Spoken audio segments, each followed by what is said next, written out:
Sedikit Menteri, saya boleh terima bahawa agenda inovasi ini ada kaitan dengan agenda kreativiti. Ibu penjelasan laporan International Property Index, termasuk laporan harta intelek Malaysia nombor 44, jauh, malah merosot. Satu. Yang kedua, Menteri, 7 juta lebih diperuntukkan. Tadi Menteri kata macam-macam nak buat ni. Saya nak tanya yang dah buat, kerana saya tahu rancangan pun belum siap, yang di luar akan tu belum ada. Tapi yang saya pasti, saya tidak ada masalah kalau agendanya memperkasakan rakan-rakan teman-teman di pihak kerajaan untuk unit itu. Tapi saya dimaklumkan daripada 7 juta, 5 juta lebih pergi ke konsultan. Jadi agenda kita nak berkasakan pegawai kerajaan, itu satu.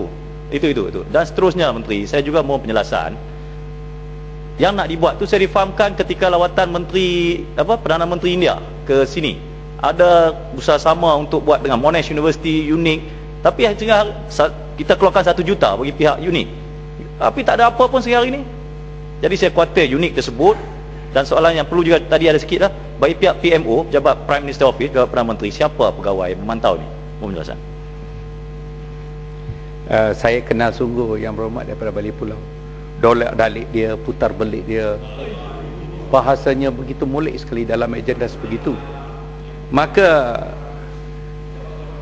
kerana Yang Berhormat tahu sendiri, konsultan yang dilantik itu, saya belum jawab lagi, sebenarnya sudah ada saya mau jawab, tapi Yang Berhormat sudah terlebih ke depan. Tadi saya dengar dalam perbahasan itu digunakan konsultan, kon dan turn. Konten, kon, insult menteri, turn. Saya harap bukan begitulah. Turn jangan pakai, tak sedap untuk didengar. Itu bukan permainan kita. Tak payah. Konsultan dah satu perkataan yang begitu baik sekali untuk orang cendekiawan. Dalam maknanya. Janganlah memperkosakannya. Dalam maknanya. Kita balik kepada sini. Datuk yang dipertua. Saya habiskan. Ini floor. Maksud saya kalau nak inovasi, bahasa tu jangan macam tu. Kalau dalam bahasa tadi, dalam bahasa baru sudah buat. Terima kasih Yang Berhormat Balik Pulau. Terima kasih. Saya habiskan ya. Baik, ada untuk yang konsultan ni, saya yang India tu. Tahukah Yang Berhormat pada Biocon membawa jumlah pelaburan 2 bilion di Bionexus untuk mengeluarkan insulin di Iskandar, oleh kerana ekoran daripada lawatan Perdana Menteri ke Perdana Menteri. Maka ada banyak perkara perlu Yang Berhormat maklumkan sebelum melontarkan tumahan. Bukan, saya tidak merujuk Saya tidak merujuk kepada projek di Iskandar. Projek Memorandum of Understanding di antara Monash University, UNIC, yang mana kita masuk seorang 100 juta, ROI pun tak ada lagi. Sekarang dah tak ada apa. Saya tak rujuk kepada Iskandar, bukan biotech, itu saya tahu. Tolong jelaskan yang Monash University, UNIC ketika lawatan tu. Terima kasih Yang Berhormat. Yang Berhormat, saya heran, tidak ada satu budaya di mana atau lumrah alam lah, orang kahwin 1 bulan boleh beranak. Dia perlukan 9 bulan tau. Saya pun heran. Ada anak kucing. Mungkin R&D Yang Berhormat boleh membentuk semua ni lah. Saya tak tahu inovasi Balik Pulau. Balik Pulau boleh buat inovasi macam ni lah kot. Kita balik sini. Untuk konsultan ni Yang Berhormat, niat ni ikhlas lah. Kerana persaingan dunia semakin hebat. Lebih serius lah kita bincang. Maka Yang Berhormat pun tahu, seorang intelektual, bahawa inovasi ini akan menentukan persaingan kita di persada dunia. Maka terpaksa kita gerakkannya cepat. Maka macam contohnya duit yang digunakan untuk inovasi itu, consultant, the Boston Consultancy, dia untuk kajian lanskap pendanaan, funding ini sangat penting Yang Berhormat, kerana kita sekarang merentasi banyak. Kita kena fokus mana akan jadi hala tuju kita dari segi funding, pengurusan dana. Dan yang kedua itu adalah ethos sedia berat, iaitu pasaran modal.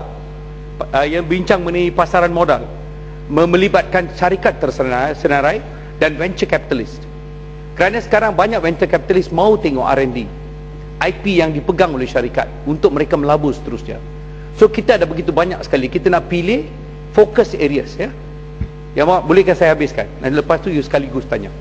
Yang seterusnya ICS Oxford, iaitu bancian harta intelek, R&D commercialization, berapakah R&D yang sudah dibuat di universiti-universiti tempatan yang boleh ready for commercialization dengan izin, supaya kita boleh bawa ke peringkat yang lebih tinggi untuk diantarabangsakan, untuk dipasarkan. Kita bantu.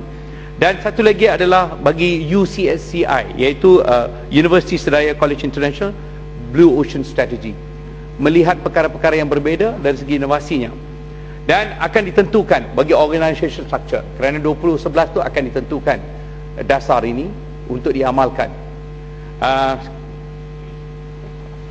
Menteri, terima kasih kerana kesungguhan untuk menjawab isu ni. Saya dalam pembahasan tadi saya katakan saya setuju sebenarnya agenda inovasi ini, cuma saya khawatir dari segi tata kelola.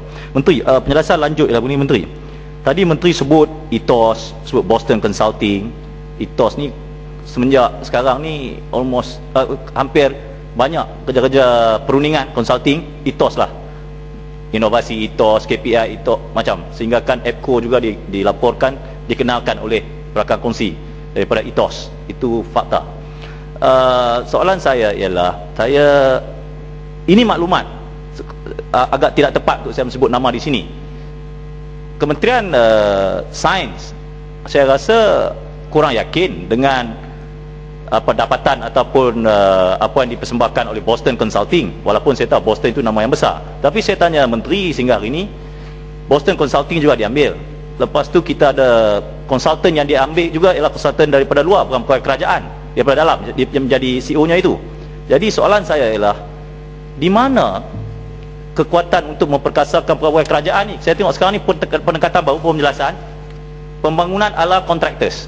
Nak buat pendidikan bagi kat kontraktor, nak buat inovasi bagi kat konsultan. Jadi di mana yang nak bangunkan pemerkasaan kita, terutama sekali dengan izin jabatan kerajaan, dan yang paling penting sekali ialah rakyat lah yang untung, konsultan. Itu saya mohon penjelasan untuk. Terima kasih ya Datuk Yang di-Pertua. Yang berhormat, saya dah beritahu bahawa unit ini akan menjadi umbrella semua kementerian. Siapa kata pegawai-pegawai kerajaan akan diketepikan? Seolah-olah Yang berhormat sudah masuk barisan dan kerajaan. Terima kasihlah. Saya rasa itu satu maklumat yang salah. Tak payah, saya habiskan. Maka saya rasa itu adalah satu perkara yang mungkin tak tepat dan tak jitu dari segi maklumat. Maka saya cek balik. Kerana unit ini adalah satu badan yang kecil yang memantau kajian-kajian yang dibuat seluruh kementerian, kemudian mencari, menapis dan memperkasa kajian-kajian yang dirasakan boleh dikomersialkan. Maka itulah dia punya proses. Dan satu lagi saya habiskan, siapa yang memantau unit balik kepada ini mungkin boleh digunakan untuk bahas balik. Siapa yang duduk, sabar balik pulau, sabar, duduklah, muda lagi saya tahu, sabar.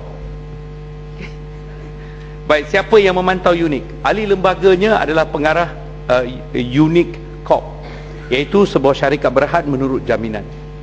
Okey, memantau ahli lembaga pengarah UNIC Corp dipengerusikan oleh Tan Sri Ketua Setiausaha Negara, KSU Mosti, dan Ketua Pengarah Perkhidmatan Awam, dan beberapa pegawai kerajaan berpangkat tinggi.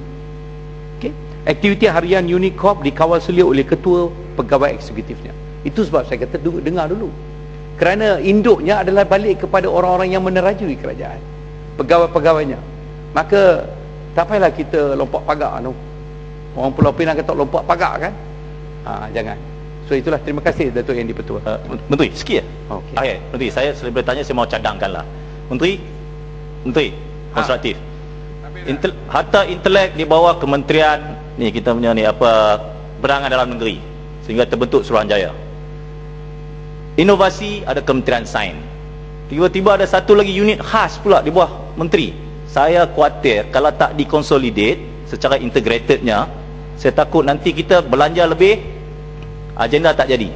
Itu tutup saya. Datuk Yang di-Pertua, dalam 1 tahun kita melakukan transformasi kerajaan dan ekonomi. Kemarin kita buat laporan dalam bentuk laporan secara jitu, detail terperinci. Mana agenda sana? Bisingan tidak akan membawa hasilan. Terima kasih Datuk Yang di-Pertua. Ya, saya jemput